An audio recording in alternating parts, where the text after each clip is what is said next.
Hey, yo, what's up, guys? Thanks for being here. A free training. I actually just tried to do a Facebook Live, and I was trying to make it way too structured and totally fucked it up. So there was one person on it, and I had to delete it. So I'm super embarrassed from that one person seeing it. But we're going to do an epic training today on the 7 questions that you need to ask your clients if you are a coach, to really get to the heart of the matter, the problem, and so you have enough information to fix that problem. So we're going to go over those 7 questions. We're going to go over various coaching frameworks, and super excited for the training. If you're enjoying it at any time, hit that like button, hit that heart button. If you share it, I'll love your face forever. Just ask questions down below. If you're watching the replay right now, feel free to ask questions. I will get them answered for at least the next 48 hours. I will make sure that I answer all those questions for you. So super stoked for it. One thing I want to mention first, Tribe of Buyers Live, the most interactive event for coaches, course creators, entrepreneurs that want to do online trainings, all of that good stuff is going on October 17th through the 19th at the Marriott in La Jolla. It's going to be one of the most interactive live events in the freaking world. We're going to have 200 people there, a lot of awesome speakers, Brad Newman, Jeff Miller, me, all of that good stuff. And we are actually going to help you make money while you're at the event. So that's our big promise to you. We will help you make money. And the way that we've structured the days is day 1, it's a transformational learning day. Day 2 is an informational learning day. And then day 3 is implementation, actually getting shit done. And we have action breaks in between too, so you can start implementing on the things that you are learning. So I'm super stoked for it. If you want more information on that, hashtag TOB Live down below. Tickets are going on sale Monday. Super stoked for that. I'll get you over all the information. TOB Live down below. But let's get into the freaking training, probably why you're watching this. So let's do it. Let's flip this bad boy around. For the 2 people that are on here, I fucking love your faces. I don't know who you are. If you could comment down below, I'll give you a little shout out. And I'm super stoked for this training. Let me open up my phone real quick to see if I can see who is here. Give me a heart, give me a like, give me some love, so I don't feel lonely. That would be amazing. Just trying to find the live on this end. Dope. Swapnil, Sean, thanks for being here, guys. We're going to go over the 7 magic questions that you need to ask as a coach, and why. We're going to go over why you are asking these. So when I first started implementing these questions in like a conscious manner, so a lot of us coaches are actually asking these questions, but now that we're conscious of these questions, we can be a better coach and implement them at the right time. So I read the book called The Coaching Habit by Daniel Mate. Great freaking book. Get it on Amazon. I would get the hard copy, not the audio copy, because you can take notes and everything. But when I started implementing this, I started listening more and asking more questions and really getting to the heart of the matter. And right after reading this book, the first coaching call I hopped on was the most transformational coaching call I hopped on, because I got as much information as possible from my client, and I was able to diagnose and give them the best prescription to get to the result that they wanted to get to. So these questions are freaking baller. If you want this document, hashtag 7 questions down below, and I'll send you over this document at the end of the video. But stick with me, because we're going to be describing why we are asking all of these questions. So the first question to ask is, what's on your mind? So when you are coaching somebody, you usually start with banter, a little back and forth, a little play, a little fun. Hey, how's your day going? Hey, where are you coming? Or like, where are you at now? Are you traveling anywhere? Just talking about bullshit, really. And then you want to dive into like, what's the heart of the matter? And the best way to get to the heart of the matter is through a brain dump. Just let them throw as much at you as possible. And the best way to do that is by asking, hey, what's on your mind? So this is the kickstart question that bridges banter to the conversation of what actually matters. It's super open-ended and gets people talking about something that's super important to them. So asking, hey, what's on your mind, is a great way to leave it open-ended, and people will shoot out like their biggest problems, like what they're grateful for, what their goals are, like just where they're at currently.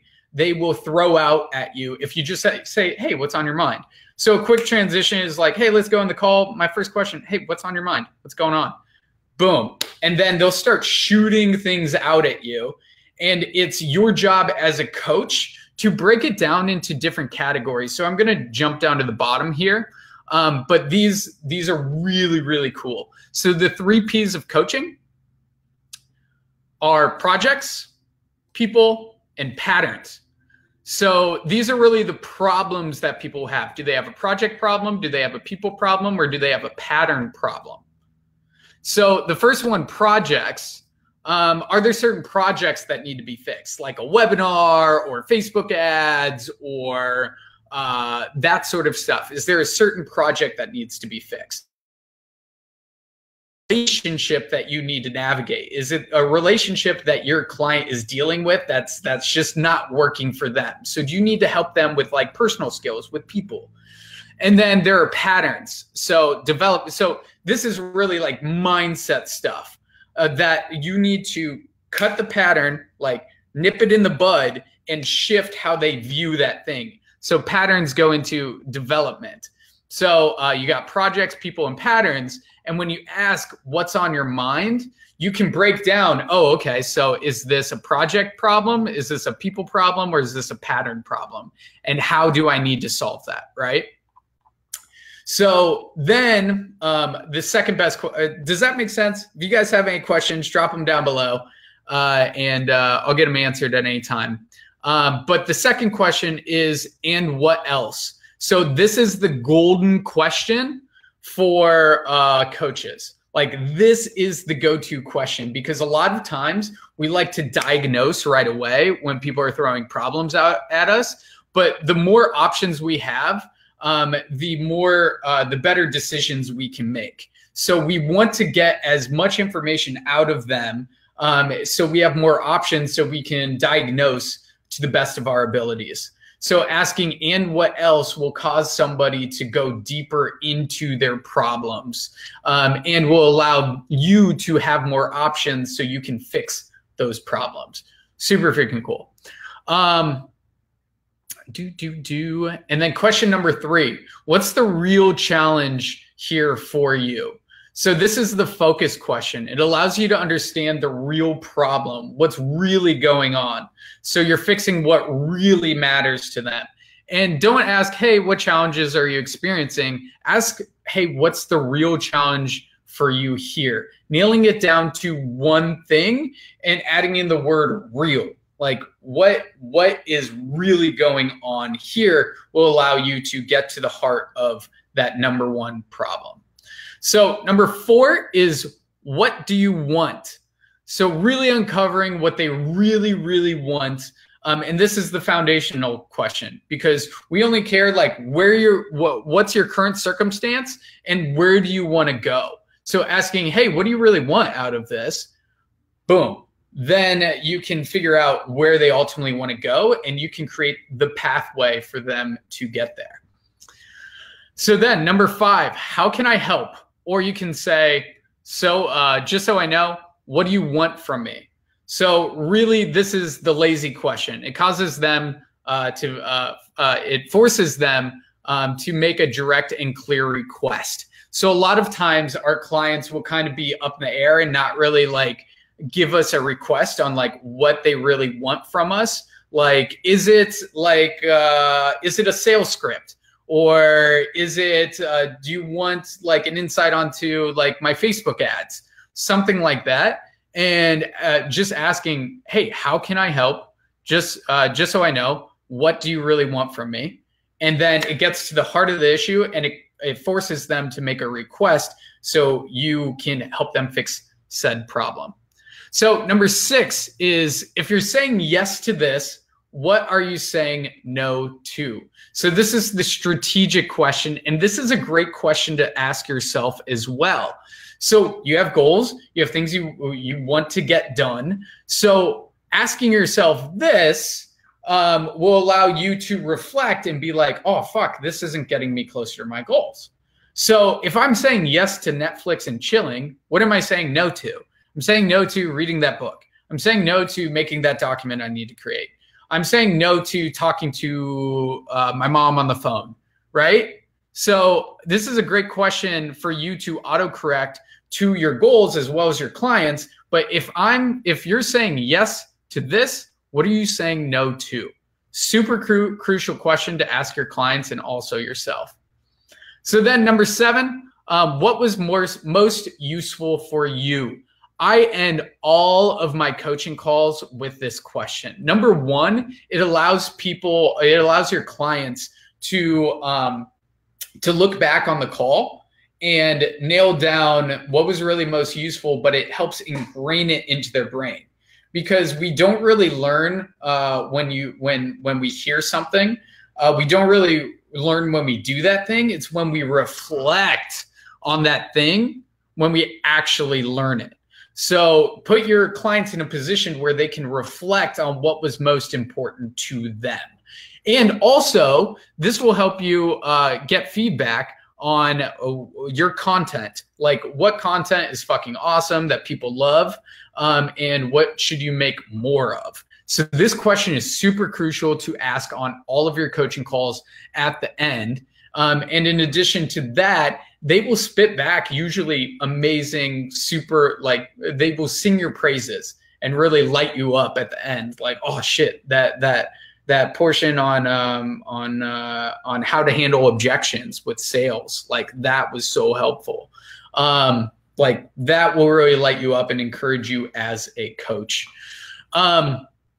So those are the 7 questions. If you just keep these in your back pocket, you will be an incredible coach. And remember, don't diagnose right away. Ask these questions, get to the heart of the issue, get as many options as possible before you spit back an answer to your clients. So 7 awesome fucking questions there. If you want this document, hashtag 7 questions down below, and I'll shoot it over to you. And we went through the 3 P's of coaching, but I quickly want to go through the 2 types of coaching. So there's performance coaching and there's development coaching.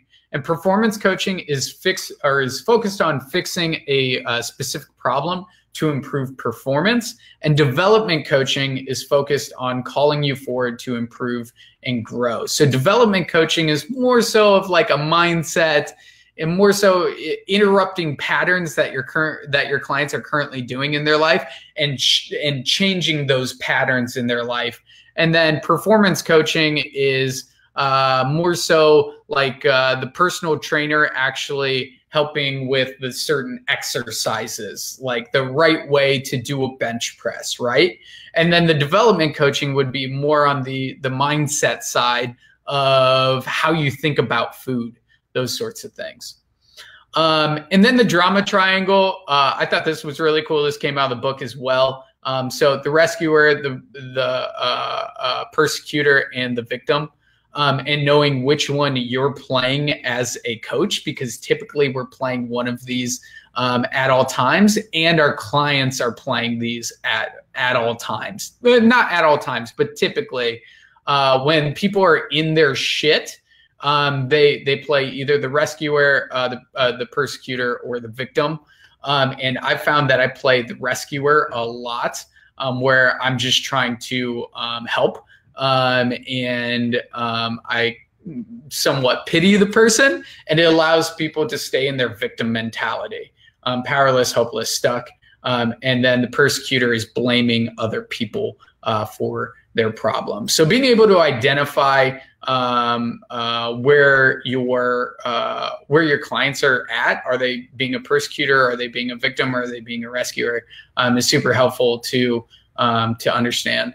But that's about it for this video. I hope you enjoyed it. If you loved it, give it a heart, give it a like. And if you want this document, hashtag 7 questions down below, and I will shoot it over to you. Much love, you guys, and I'll see you in the next training.